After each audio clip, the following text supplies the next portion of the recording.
Hello friends, तो आज हमारा टॉपिक है डाइजेस्टिव सिस्टम। अब डाइजेस्टिव सिस्टम में हमारे पास क्या आता है, डाइजेस्टिव ऑर्गन्स आते हैं। अब डाइजेस्टिव ऑर्गन्स को मिला के सबको मिला के हम क्या नाम देते हैं, डाइजेस्टिव ट्रैक या गैस्ट्रो इंटेस्टाइनल ट्रैक, ठीक है, या फिर एलिमेंट्री ट्रैक या एलिमेंट्री कैनाल, ये सारे इसके नाम हैं, ठीक है। अब डाइजेस्टिव ट्रैक में या एलिमेंट्री कैनाल में या जीआईटी में, गैस्ट्रो इंटेस्टाइनल ट्रैक में कौन कौन से ऑर्गन्स आते हैं। सबसे पहले माउथ है या ओरल कैविटी है, बल्कि उसका साइंटिफिक नेम क्या है, ओरल कैविटी या बक्कल कैविटी, ठीक है। उसके बाद फेरेंक्स है, उसके बाद एसोफेगस है जिसको फूड पाइप भी कहते हैं, उसके बाद स्टमक है जिसको ग्रीक में गैस्ट्रियम कहते हैं, उसके बाद स्मॉल इंटेस्टाइन है जिसमें 3 पार्ट्स हैं, ड्यूटीनम, जिजिनम एंड इलियम। फिर लार्ज इंटेस्टाइन है, सीकम, कोलोन एंड रेक्टम, फिर एनल कैनाल। ये सारे हमारे पास क्या हैं, डाइजेस्टिव ऑर्गन्स हैं, ठीक है, जो कि डाइजेस्टिव ट्रैक में प्रेजेंट होते हैं। अब डाइजेशन में हमारे पास सिर्फ ये डाइजेस्टिव ट्रैक का रोल नहीं होता, बल्कि कुछ ग्लैंड्स या ऑर्गन्स होते हैं जो कि डाइजेस्टिव कैनाल से या डाइजेस्टिव ट्रैक से बाहर मौजूद होते हैं। उनको कहते हैं एक्सेसरी ग्लैंड्स या ऑर्गन्स, जो भी हेल्प कर रहे होते हैं किस में, डाइजेशन में, ठीक है। तो एक्सेसरी ग्लैंड्स में क्या आता है, लिवर है। लिवर क्या करता है, बाइल जूस प्रोड्यूस करता है, ठीक है, जो कि फैट्स की इमल्सिफिकेशन में, ठीक है, हेल्प करता है। उसके बाद फिर पैंक्रियाज है जो कि पैंक्रियाटिक जूस प्रोड्यूस करता है, जो कि हमारे पास प्रोटीन, कार्बोहाइड्रेट और लिपिड्स के डाइजेशन में हेल्प करता है इंटेस्टाइन्स में।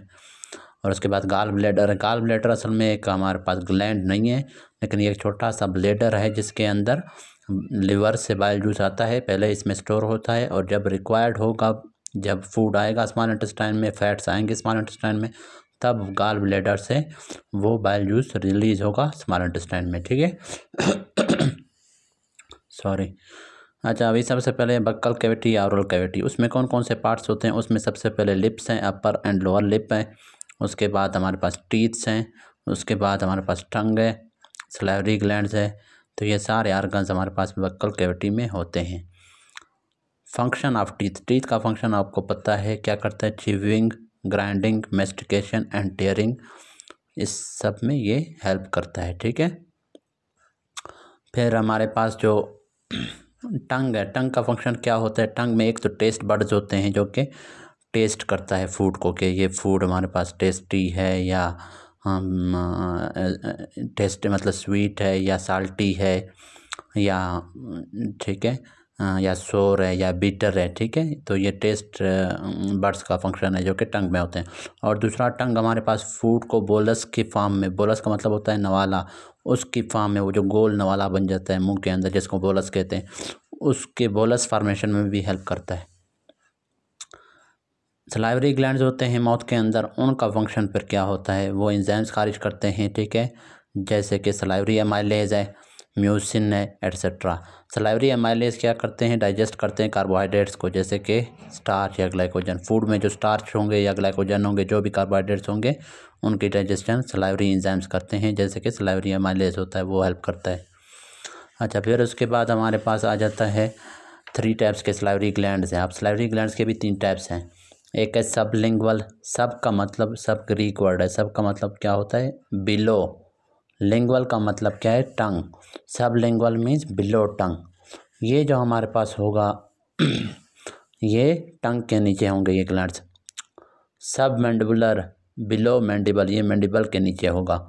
पैरोटिड ग्लैंड, ये बिलो द ईयर होता है। ये 3 तरह के मेजर सलाइवरी ग्लैंड्स इनको बोलते हैं। मेजर मतलब बड़े बड़े, नहीं तो माइनर जो सलाइवरी ग्लैंड्स होते हैं वो हज़ारों में होते हैं, छोटे छोटे, ठीक है, वो कई सेल्स पे, थोड़े बहुत सेल्स पे मुश्तमिल होते हैं।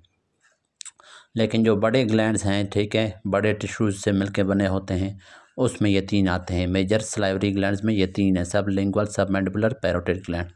ये तीनों ग्लैंड्स सलाइवरी एंजाइम्स प्रोड्यूस करते हैं और साथ में म्यूसिन वगैरह प्रोड्यूस करते हैं।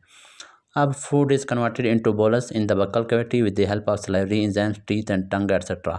ये मैंने आपको बता दिया कि फूड को जब सबसे पहले टीथ जो है उसकी हमारे पास च्यूइंग करेंगे, मेस्टिकेशन करेंगे, टीयरिंग करेंगे, उसके बाद सलाइवरी ग्लैंड से एंजाइम्स खारिज होंगे और वाटर भी खारिज होगा।